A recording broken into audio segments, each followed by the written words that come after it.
সালাম আলাইকুম দর্শক, সোনা মসজিদ কবুতর খামারের পক্ষ থেকে আপনাদের অসংখ্য ধন্যবাদ। তো আজকে আমি খাবারের সাথে আর পানির সাথে জিং বি মিক্স করে দিয়েছি।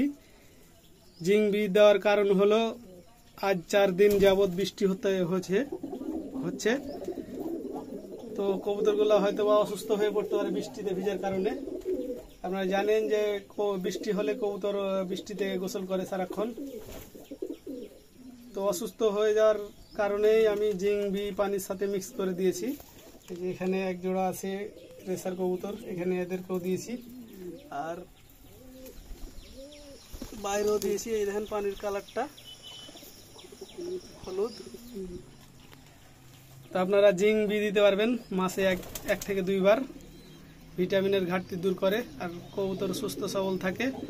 কবুতরের পালকগুলো অনেক মসৃণ আর সুন্দর দেখায়। তো জিং বি খাওয়াবেন, তাহলে কবুতর আপনার অসুস্থ হবে কম। আর ভিডিওটা ভালো লাগলে লাইক কমেন্ট শেয়ার করে মানুষের কাছে দেখার জন্য পৌঁছে দিতে সাহায্য করবেন।